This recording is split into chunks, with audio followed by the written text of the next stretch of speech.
En 1918 y 1919, una revolución acabó con la monarquía en Alemania. ¿Pero por qué este país no lo celebra? Los franceses, por ejemplo, festejan el 14 de julio, el día en que derrocaron a su rey. Las revoluciones también llevaron la independencia a otras naciones. Estados Unidos la conmemora el 4 de julio.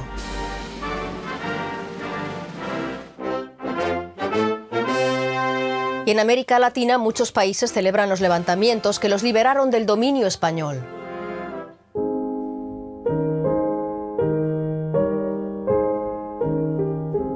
Entonces, ¿por qué Alemania no celebra su revolución?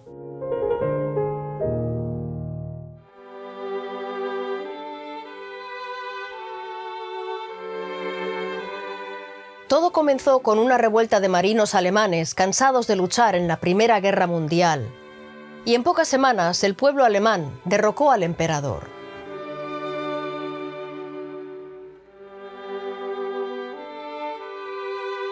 ¿Por qué los alemanes no lo recuerdan con un día festivo? Mi nombre es Laura Iglesias y en este episodio de nuestra serie Desmitificando Revoluciones buscaremos respuestas a esa pregunta con ayuda de 3 historiadores. Con el historiador irlandés Mark Jones,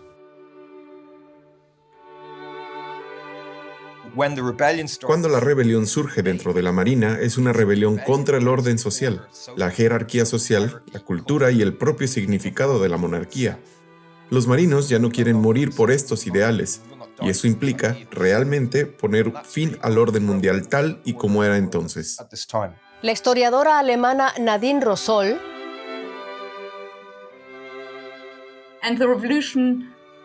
Y la revolución da voz a la gente corriente gracias a los cambios políticos que propicia. Permite a las personas, hombres y mujeres por igual, expresar su opinión política mediante el voto y también ser elegidas para ocupar cargos políticos. y el periodista e historiador de Deutsche Welle Jaime González Arguedas.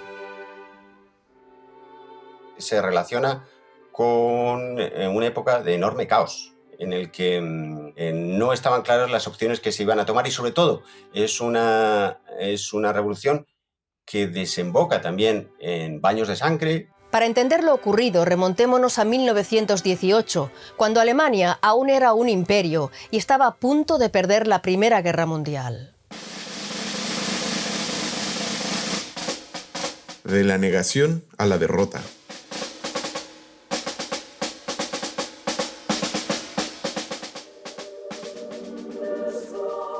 Cuando Rusia fue derrotada y forzada a abandonar la guerra en marzo de 1918, Alemania pudo trasladar a un gran número de soldados desde el este hacia el frente occidental, en donde luchaba contra los británicos, los franceses y los recién llegados estadounidenses. Durante poco tiempo, las tropas alemanas superaron en número a las tropas aliadas. Alemania aprovechó esa ventaja para lanzar una serie de ataques conocidos como la Ofensiva de Primavera.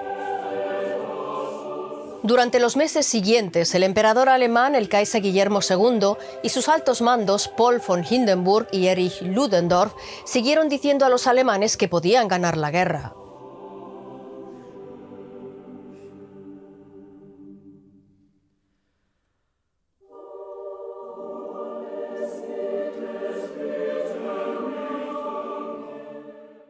With blazing machine guns, the Yanks held fast and stopped the enemy.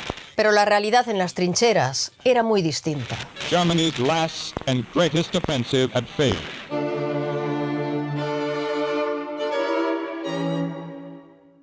La moral alemana se derrumba en julio y agosto de 1918.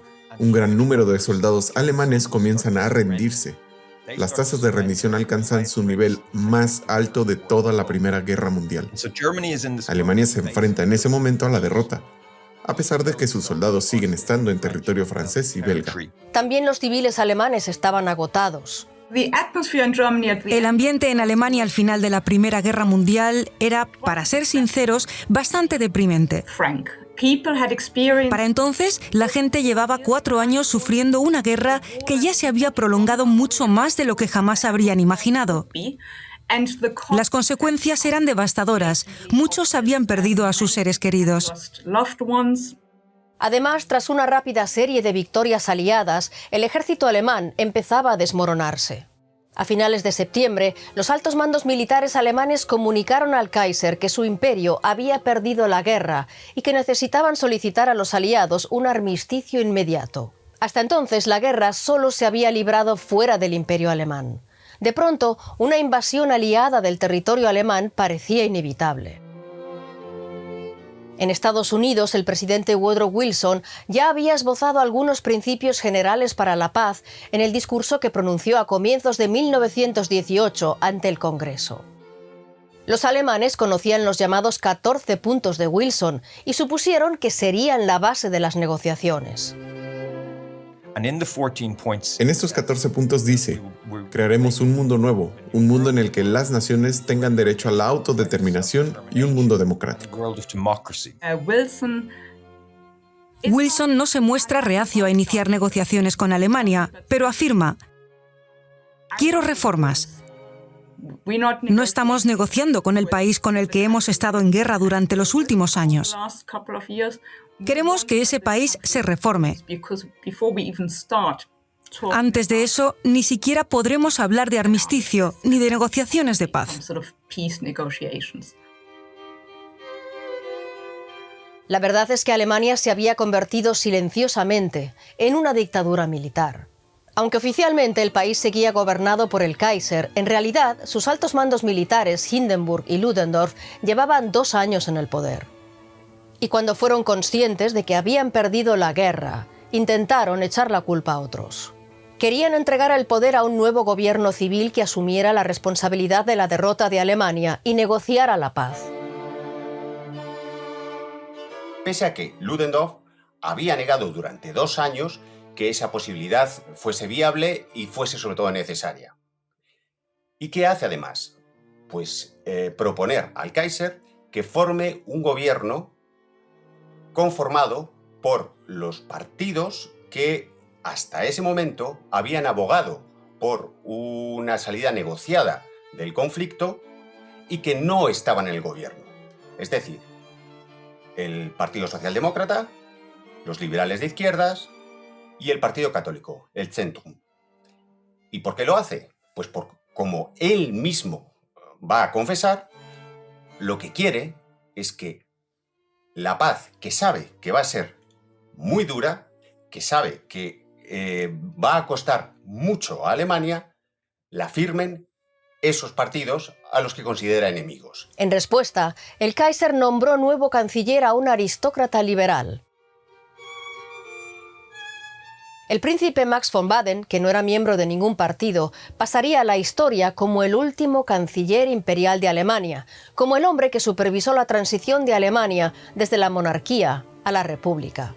El 9 de noviembre de 1918 transfirió el poder al socialdemócrata Friedrich Ebert. Pero de eso hablaremos más tarde. El nuevo gobierno de von Baden envió inmediatamente una nota al presidente estadounidense Woodrow Wilson solicitando un armisticio y negociaciones de paz. La carta equivalía a una capitulación. Para no seguir derramando sangre, el gobierno alemán solicita la firma inmediata de un armisticio por tierra, mar y aire.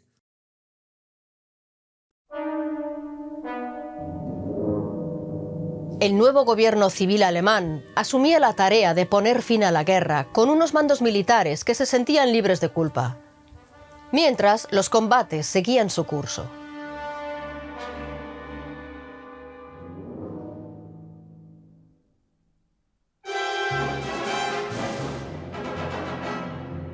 En ese mes de octubre, en cada una de esas semanas, en cada uno de esos días, había hombres muriendo al frente. Los estaban matando. Las familias perdían a sus seres queridos y la población era plenamente consciente de ello. Nuestras familias están perdiendo a sus miembros en una guerra que está perdida.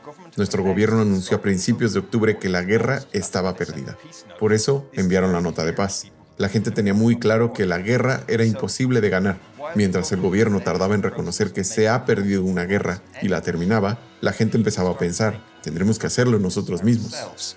En estos primeros intercambios, Wilson deja bastante claro al gobierno alemán que, en primer lugar, la paz no la va a dictar Alemania, sino la van a dictar los aliados, Y en segundo lugar, y más importante, Wilson deja caer que no puede haber una negociación con una monarquía autocrática, que en ese caso solo puede haber rendición.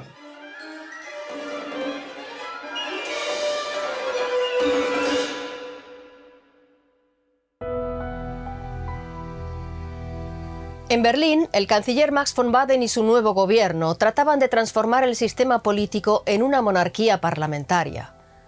Así impulsaron cambios que fueron bautizados como las reformas de octubre. Desde ese momento, el canciller debía responder ante el Parlamento y no solo ante el Kaiser, que se convertía en una figura representativa sin poder real. Las reformas de octubre fueron, en realidad, bastante espectaculares. Habían convertido a Alemania en una monarquía parlamentaria. Otorgaban al Parlamento mucho más poder del que había tenido nunca. Se había formado un nuevo gobierno que por primera vez incluía al partido mayoritario, a los representantes del partido mayoritario, los socialdemócratas. Pero aún no estaba claro cómo funcionaría exactamente el nuevo sistema. Además, la Primera Guerra Mundial aún no había terminado. La última apuesta de la Marina.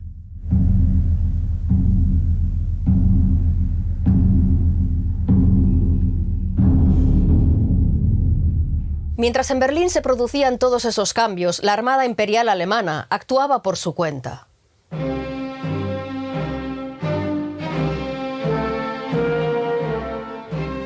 Sin la aprobación del gobierno, preparaba una batalla contra la Armada Británica, que en realidad era muy superior.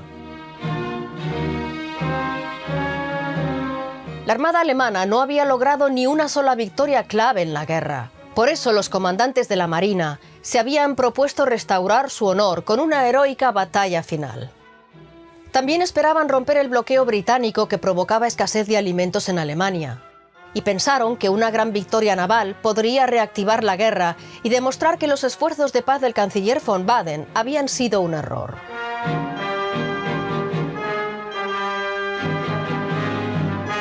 Pero nada de eso ocurrió, porque los marineros alemanes se negaron a navegar hacia la muerte.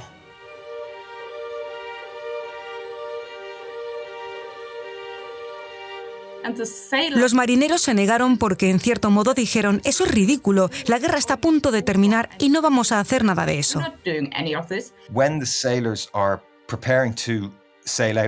Cuando los marineros se preparaban para zarpar y poner en marcha la misión, varios cientos de ellos se rebelaron, en varios barcos. Los comandantes ya no tenían el control de sus naves. Es una forma de combate que requiere mucha mano de obra. Los barcos necesitan carbón y hay que echar ese carbón a las calderas. Eran marinos que trabajaban bajo cubierta, en condiciones de calor extremo y de gran esfuerzo físico. Si ellos se detenían, el comandante no podía poner la nave en movimiento. Eso ocurrió en varios barcos, generando el pánico de los comandantes que acabaron cancelando toda la operación. Aunque cientos de marineros habían sido detenidos por el mando naval, ya era demasiado tarde. El motín se había extendido rápidamente desde el puerto de Wilhelmshaven hasta la ciudad de Kiel, en donde se convirtió en una rebelión generalizada. A principios de noviembre, el movimiento contaba ya con unas 20.000 personas.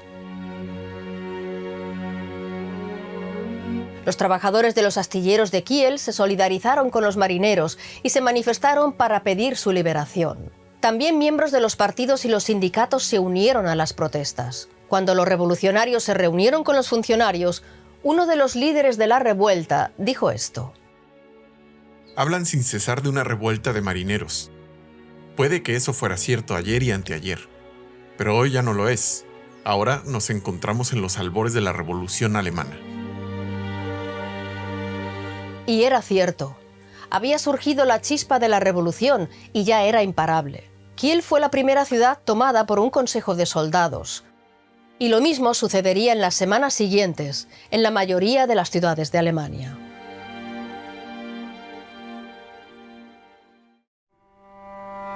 Estalla el polvorín.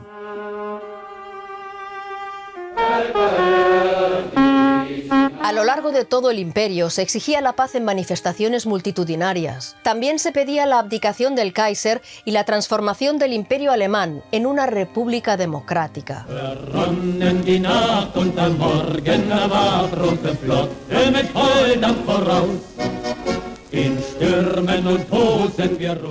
El 8 de noviembre, el estudiante Karl Leich, de 17 años, fue testigo de estas manifestaciones en la ciudad de Essen. En una redacción escolar, escribió sobre lo que estaba ocurriendo. Parecía que todo el mundo había olvidado los horrores de la guerra. En todas las partes había alegría y júbilo. También Bismarckplatz ofrecía una imagen conmovedora por la tarde, cuando el Consejo de Trabajadores y Soldados celebraba una reunión pública. Unas 10.000 personas, la mayoría trabajadores, escuchaban con atención las intervenciones de los oradores. No fue hasta el camino vuelta a casa cuando tuve tiempo de reflexionar sobre lo que realmente estaba sucediendo. Solo entonces me di cuenta de que había sido testigo de un momento histórico.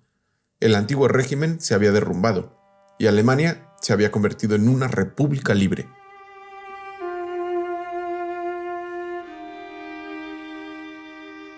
Pero aunque Alemania era un imperio gobernado hasta entonces por el Kaiser, por debajo de él aún había numerosos reyes, duques y príncipes que gobernaban sus propios estados. Pero las cosas estaban a punto de cambiar.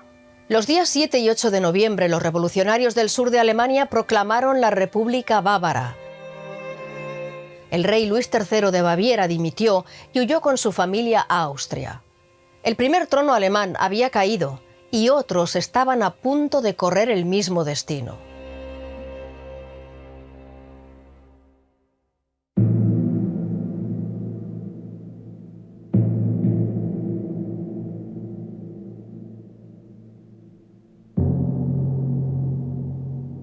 Al principio la revolución fue pacífica, pero luego se cobró bajas. En todas las grandes ciudades en donde había estallado la revolución se rumoreaba que, si la multitud no lograba derrocar al orden público, sería reprimida por una contrarrevolución. Y aunque los revolucionarios tuvieran éxito, el temor a una contrarrevolución era tan fuerte que llevó a algunos a abrir fuego y disparar contra oficiales contrarrevolucionarios que no existían. Fue por eso que en Alemania hubo víctimas durante la Revolución de noviembre de 1918. Fueron abatidas por revolucionarios que disparaban, convencidos de que eran atacados por contrarrevolucionarios que, en realidad, habían decidido no luchar. Aunque Alemania estaba a punto de convertirse en una democracia, aún imperaba el miedo.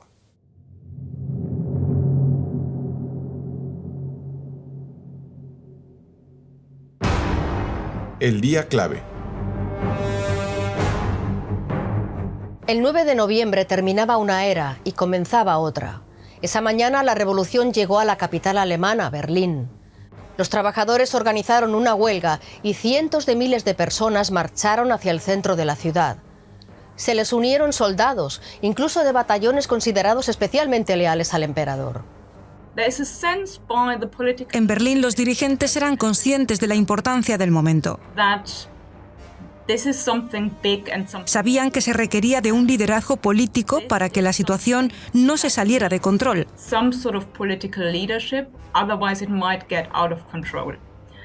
Max Prinz von Baden, que ya había mantenido conversaciones infructuosas con Guillermo II para sugerirle que abdicara, declaró la abdicación del Kaiser, aunque este, en realidad, aún no había dado su consentimiento definitivo. Pero von Baden ya tenía claro que era preciso hacer concesiones y dar a la gente lo que exigía para evitar problemas mayores. El canciller tomó la decisión por el Kaiser, que ni siquiera estaba en Berlín. Se encontraba en el cuartel general del ejército alemán en la Bélgica ocupada. Von Baden entregó entonces las riendas del gobierno a Friedrich Ebert, líder del entonces mayor partido del Parlamento, el Partido Socialdemócrata Alemán.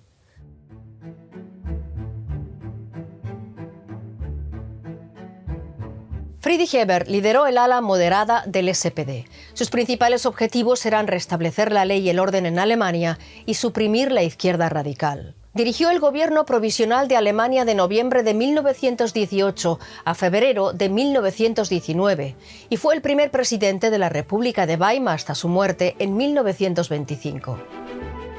Hasta ese momento, el movimiento revolucionario no tenía una visión clara del sistema político que debía tener Alemania. Y eso empezaba a tener consecuencias. Bueno, desde el principio de la Revolución de Noviembre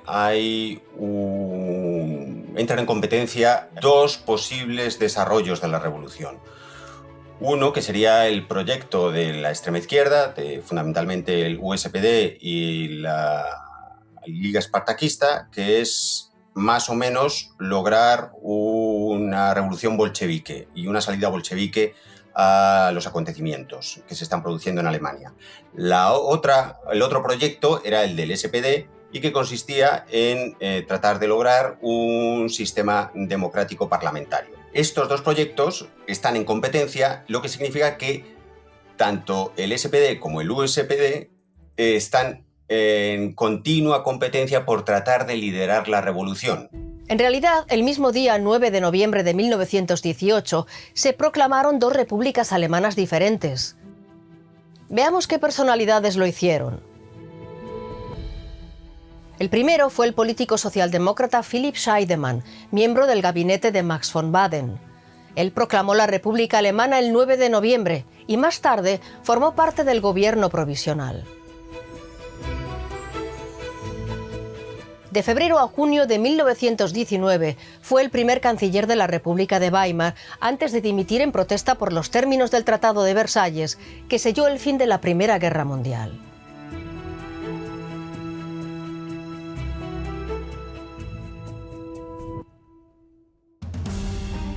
La Segunda República fue declarada por Karl Liebknecht. Él lideró la izquierda radical, contraria a los socialistas moderados como Philipp Scheidemann y Friedrich Ebert. El 9 de noviembre, Karl Liebknecht proclamó una república socialista libre. Fue fundador de la Liga Espartaco y cofundador del Partido Comunista de Alemania, el KPD. Pocos meses después, el 15 de enero de 1919, fue asesinado por miembros de los Freikorps, un grupo paramilitar de derechas formado por antiguos soldados que habían servido bajo el régimen del Kaiser. Pero volvamos ahora al 9 de noviembre. En ese día, Philipp Scheidemann, durante su pausa en el comedor del Parlamento, tomó una decisión rápida. Había oído que Liebknecht iba a declarar una república socialista, así que para mantener el poder en manos de los moderados y evitar el caos, se adelantó a Liebknecht. Hacia las 2 de la tarde salió al balcón del Parlamento y proclamó la República Alemana. El discurso fue transmitido por un periodista mediante taquigrafía. El pueblo alemán ha triunfado en todos los frentes. La vieja podredumbre se ha derrumbado. El militarismo ha llegado a su fin. Los Hohenzollern han abdicado. ¡Viva la República Alemana! Resulta realmente curioso que la declaración de la República se deba a la decisión espontánea y unilateral de un político en medio de una comida. Pero lo cierto es que de acontecimientos históricos se producen de este modo tan inesperado. Lo cierto es que Ebert, inmediatamente después, pues tuvo una fuerte discusión con Scheidemann, diciéndole que la forma de gobierno de los alemanes se debía decidir en una asamblea constituyente. No lo podía decidir un señor antes de los postres. Unas 2 horas después, hacia las 4 de la tarde, Liebknecht proclamaba su visión para Alemania, la República Socialista Libre. Según algunos relatos, pronunció sus palabras desde la ventana del Palacio Real, desde donde la familia real siempre había pronunciado sus discursos. Otros aseguran que habló desde un automóvil. En cualquier caso, en pocas horas, el Kaiser fue destituido y se declararon 2 repúblicas rivales. Todo ello de forma pacífica, como destacaron los periódicos de entonces. El primer titular fue: no están disparando, nadie está disparando. Eso fue una sorpresa para todos. Y el segundo titular, si era un periódico fiel o favorable a la postura de Ebert, Scheidemann y la mayoría socialdemócrata, era: despejad las calles, marchaos a casa, necesitamos calma, Necesitamos orden, necesitamos trabajar. Y si no lo hacemos, nos enfrentamos a una situación de hambruna porque nuestro suministro de alimentos no está garantizado. Un mensaje distinto encabezaba los pocos diarios que simpatizaban con la Liga Espartaco. Seguid en las calles, mantened las protestas, no dejéis que os roben la revolución. Así que a finales de 1918, la población de Alemania había recibido dos mensajes muy diferentes. Las tensiones entre estas dos visiones políticas terminarían en un baño de sangre. De los desacuerdos a la guerra civil.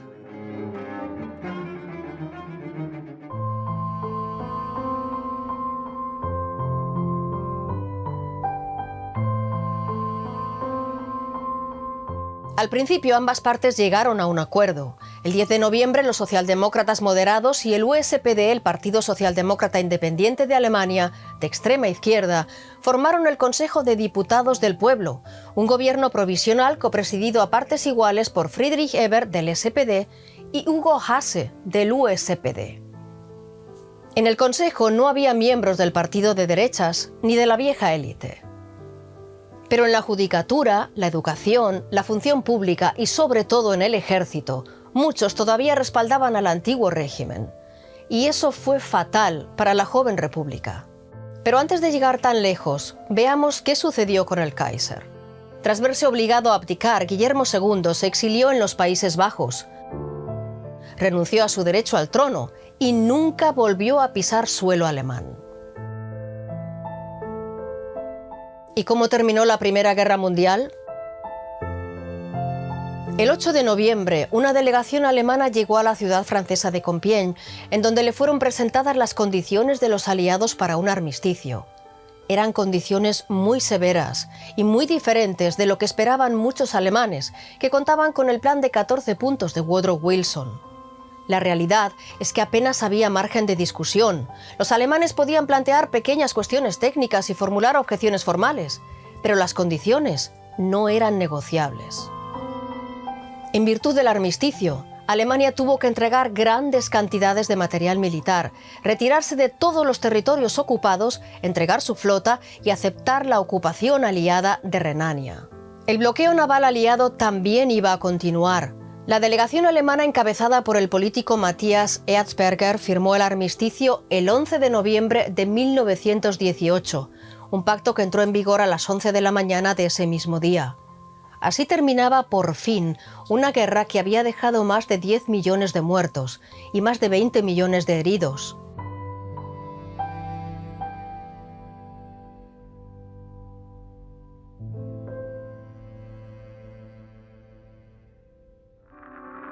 It's a long way to Tipperary, it's a long way to go. Pero mientras París, Londres y Nueva York celebraban la victoria, el ambiente en Alemania era muy distinto.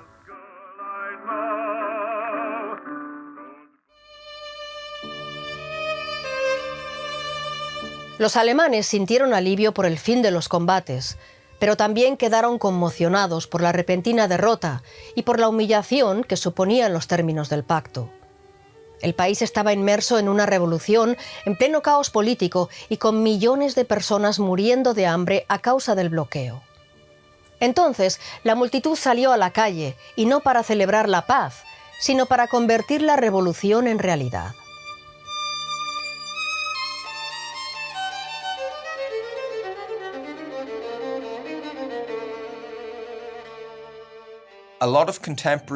Muchos describían lo que estaba sucediendo recurriendo a metáforas de la naturaleza. Hablaban de un terremoto, de un imperio que se derrumba, con las multitudes como causantes del cataclismo.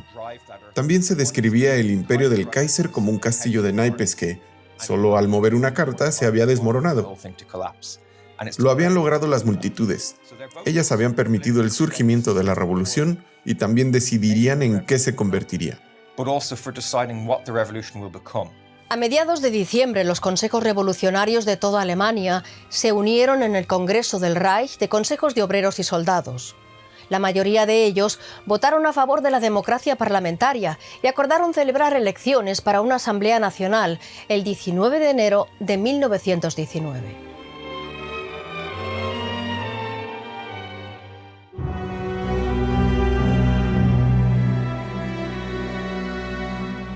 Pero en Navidad, la revolución que había comenzado sin apenas disturbios se tornó violenta cuando unidades del ejército leales al gobierno se enfrentaron en Berlín a marineros revolucionarios. Entonces Friedrich Ebert envió más tropas. Los enfrentamientos dejaron decenas de muertos, muchos de ellos civiles. También hicieron añicos las esperanzas de un frente socialista unido.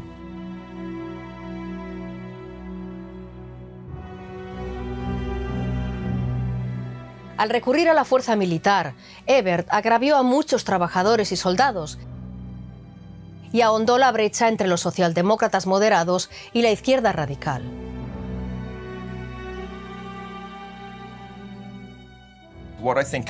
El orden político se desmorona y la violencia se convierte en una herramienta de comunicación que se utiliza para transmitir el mensaje de que se restablecerá el orden, pero al final permite que se cometan atrocidades. A principios de enero, las tensiones generaron el choque definitivo.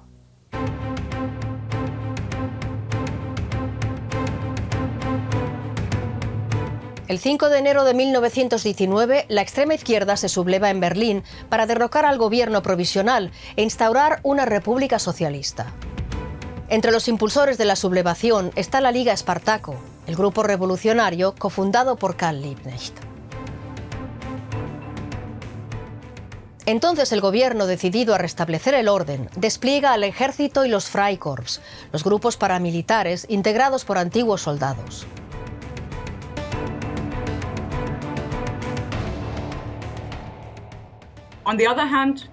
Pero había muy pocos soldados disponibles.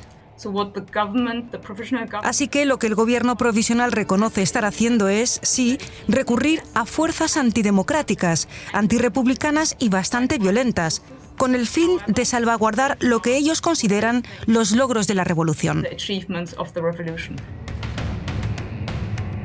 La intervención fue brutal. El 12 de enero, tras la muerte de más de 150 insurgentes, el levantamiento había sido aplastado. Los líderes de la Liga Espartaco, Rosa Luxemburg y Karl Liebknecht, pasaban luego a la clandestinidad. Pero el 15 de enero, miembros de un grupo parapolicial fueron tras ellos. Los soldados dispararon a Karl Liebknecht en el Parque Tiergarten. A Rosa Luxemburg le dispararon cuando viajaba en un coche. Su cuerpo fue arrojado a un canal en Berlín, en donde no fue encontrado hasta meses más tarde. Podríamos decir que es el pecado original de la República de Weimar. Es decir, que fue un enorme error entregar las llaves de la custodia de la República a los Freikorps, que eran grupos paramilitares con una ideología ultranacionalista, militarista, empapada a menudo del pensamiento völkisch, es decir, del nacionalismo étnico-racial, y sobre todo que celebraban una cultura de la violencia y que consideraban que la eliminación física del adversario político no es que fuese aceptable, sino que resultaba un deber, ya que había que matar a todos los traidores.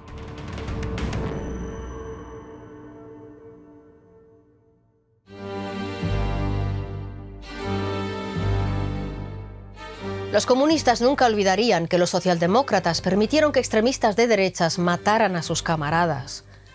La derrota de la Liga Espartaco selló el destino de la Revolución Alemana. La nueva república quedaría bajo el liderazgo de fuerzas moderadas, pero la profunda polarización política y la violencia surgida durante el proceso perseguirían a Alemania durante años.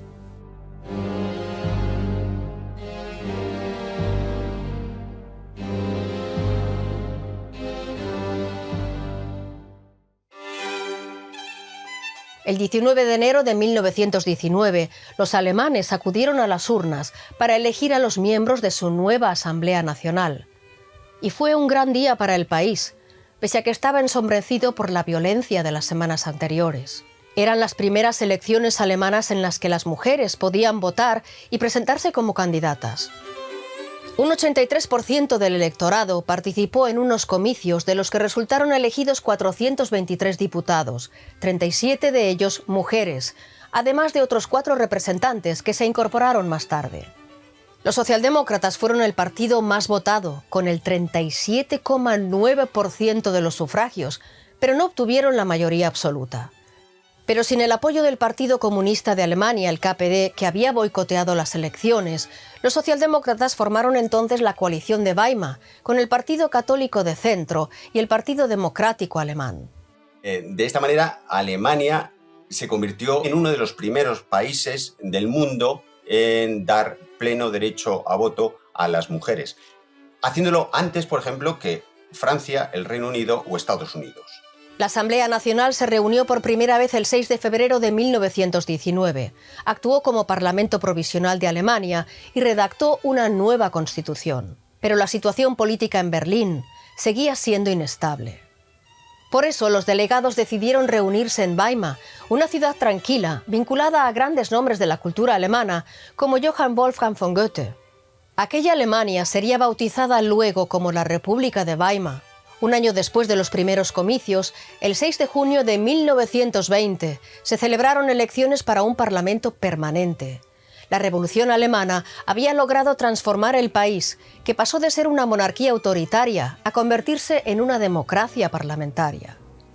Pero no todo el mundo aceptaba el nuevo orden democrático de Alemania, ni su derrota en la Primera Guerra Mundial. Así es como los logros de la Revolución no tardaron en ser combatidos con una de las mentiras más venenosas de toda la historia de Alemania. El mito de la puñalada por la espalda.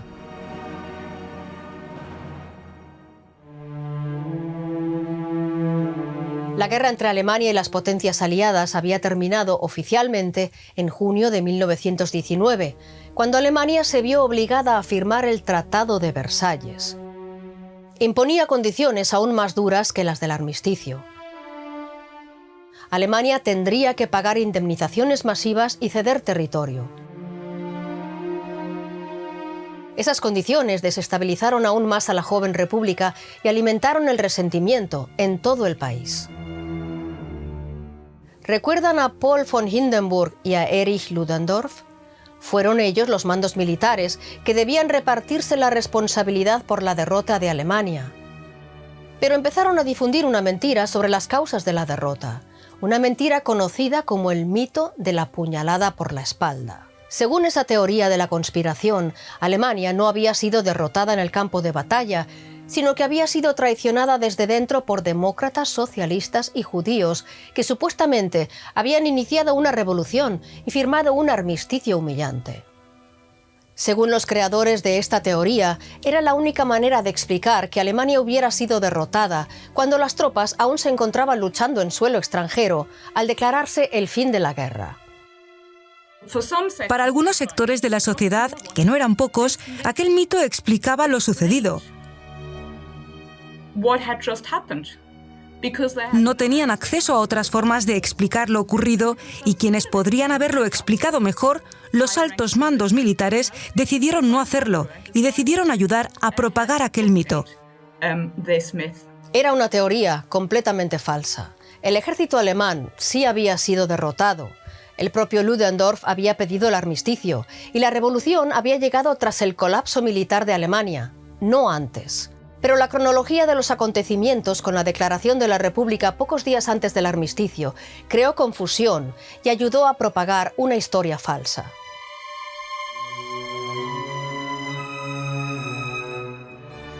Las consecuencias fueron catastróficas. El mito de la puñalada por la espalda deslegitimó a la nueva República de Weimar, provocó asesinatos políticos y, en última instancia, impulsó la llegada de los nazis al poder.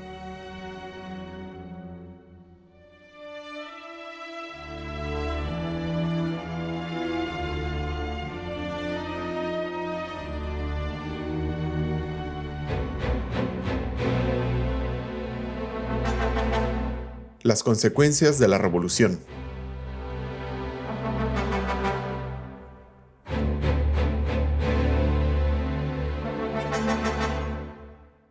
Desde el principio, la República de Weimar se vio lastrada por la agitación política y también por una economía que sufría bajo el peso de las elevadas reparaciones de guerra exigidas a Alemania. Y a todo esto se le sumó luego una crisis financiera mundial, la Gran Depresión. A principios de la década de los años 30 del siglo XX, el entusiasmo inicial por la República se había desvanecido en Alemania, y los nazis sacaron partido de ello.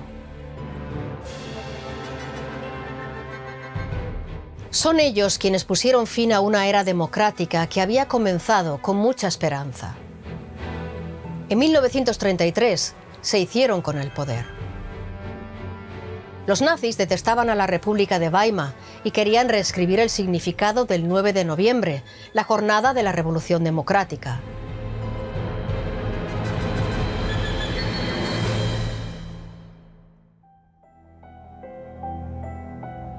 También en esa misma jornada de 1923 resultó fallido el intento de descabezar el régimen con un ataque al gobernador de Baviera en una cervecería de Múnich. Aunque Hitler fue procesado y condenado por aquel ataque, supo utilizar su procesamiento y posterior condena a 5 años de prisión para reforzar un liderazgo que lo llevó al poder en 1933. También fue un 9 de noviembre, el de 1938, cuando comenzó la primera gran campaña violenta de los nazis contra los judíos alemanes, conocida como la Noche de los Cristales Rotos. No está claro hasta qué punto fue una coincidencia que todos esos hechos ocurrieran en un 9 de noviembre. Pero muestran que es una fecha con muchos significados para Alemania. 2 de ellos están vinculados a los nazis. Por eso, el 9 de noviembre no pudo ser escogido para conmemorar la proclamación de la Primera República Democrática del país. Entonces, ¿qué queda hoy de la Revolución Alemana de 1918 y 1919? La revolución creó una dependencia que en realidad no estuvo condenada al fracaso desde el principio. Se intentó convertir al país en una nación industrializada moderna que no cayera en un conflicto de clases. Fue un experimento para desarrollar una sociedad moderna. En los años 20 del siglo pasado, se buscó, por primera vez, la igualdad entre hombres y mujeres. Nadie había intentado esa idea antes. Fue el logro de la Constitución que creó las condiciones para efectuar el experimento de la República de Weimar. Cambió Alemania de una forma realmente extraordinaria y a una velocidad extraordinaria. La revolución puso fin a la guerra. La revolución derrocó a la monarquía. La revolución instauró una democracia parlamentaria con la Asamblea Nacional y todo lo que implicó la Constitución de Weimar. Alemania instauró una democracia, pero la perdió con la llegada de los nazis. Hicieron falta muchos años para recuperar algunas de las libertades fundamentales que el país había tenido décadas antes. ¿Qué creen ustedes que todo esto puede enseñarnos en la Alemania de hoy?